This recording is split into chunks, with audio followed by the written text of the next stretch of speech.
வணக்கம்மா. CBE exam நம்மளுக்கு 4ஆம் தேதியிலேருந்து ஸ்டார்ட் ஆகுது. சிஓஏலேருந்து எல்லாமே கண்டினியூஸாக ஷார்ட் அண்ட் டைப் ரைட்டிங் எல்லாமே ஸ்டார்ட் ஆகுது.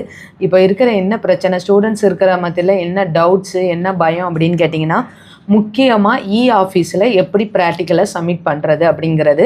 டோட் சைடு நிறைய ப்ராக்டிக்கல் வீடியோ போட்டிருக்காங்க. பட் இந்த ஒரு டெமோ வீடியோ போட்டிருந்தா ஸ்டூடெண்ட்ஸ் மத்தியில் இந்த ஒரு பயம் இருந்திருக்காது. இப்போ ஃபஸ்ட்டு பேட்ச் போகிற பசங்களாம் ரொம்ப பயந்துட்டு இருக்காங்க. அதுக்குள்ளே டெமோ வீடியோ, மாடல் டெஸ்ட் வைக்க நாங்கள் மாடல் டெஸ்ட் இன்னும் வரல. இன்றைக்கி 1ஆம் தேதி, இன்னும் ஒரு 2 நாளையில் அது வந்து எப்படி ஸ்டூடெண்ட்ஸ் அதை பண்ண போகிறாங்கங்கிறது தெரில. அதை விட முக்கியமான விஷயம் என்ன அப்படின்னா, 6ஆம் தேதி வந்து ஷார்ட்டனும் டைப் ரைட்டிங்கும் ரிமோட் மோட் வந்து ஸ்டார்ட் ஆகுது. ஷார்ட்டன் வந்து பேப்பர் 2 மாடல் வந்து இன்னும் ரிலீஸே பண்ணலை. ஜூனியர், அதாவது பேப்பர் 2ன்னு போட்டு சும்மா வந்து அந்த இடத்துல ஹெட்டிங் இருக்குது, கண்டென்சேஷன் எலாபரேஷன் தியரின்னு இருக்குது. நாங்கள் சிலபஸ் என்னென்னு எடுத்துக்கங்கிறது ஸ்டூடெண்ட்ஸ் மத்தியில் ஒரு பெரிய குழப்பமாக இருக்குது. ஜூனியருக்குலாம் பார்த்தீங்கன்னா கண்டென்சேஷன் எலாபரேஷன் கிடையாது. Outline to stroke to words and outline to strokes இந்த மாதிரி தான் உண்டு.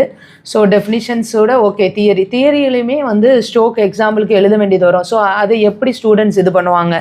இப்போ 6ஆம் தேதினா இன்னும் ஒரு 5 நாளில் ஸ்டூடெண்ட்ஸ் அதை எப்படி பழகுவாங்க, எப்படி போடுவாங்க அப்படிங்கிற ஒரு பெரிய கேள்விக்குறி ஸ்டூடெண்ட்ஸ் மத்தியில் இருக்குது. ஸ்டூடெண்ட்ஸோட குரலாக நான் இன்றைக்கி வந்து நான் பேசுகிறேன்.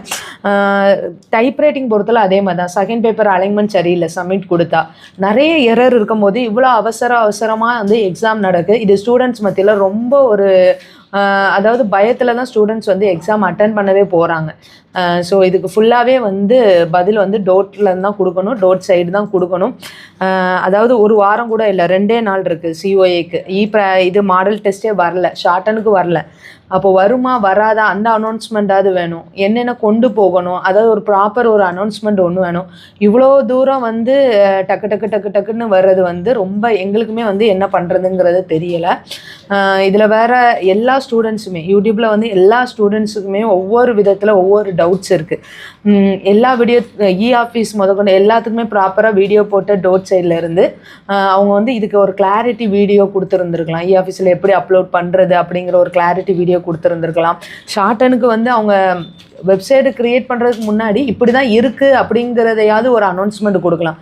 ஒன்றுமே கொடுக்காத பட்சத்தில் ஸ்டூடெண்ட்ஸ் எப்படி ரெடி ஆவாங்க? இவ்வளோ சீக்கிரத்தில் வந்து டெஸ்ட் வைக்கிறது கரெக்டாக அப்படிங்கிற மாதிரி நம்மளுக்கு யோசிக்க வைக்கி. இதை பற்றி உங்களோட கமெண்ட் என்னங்கிறது நீங்கள் கமெண்ட்டில் பண்ணுங்கள். தேங்க்யூம்மா.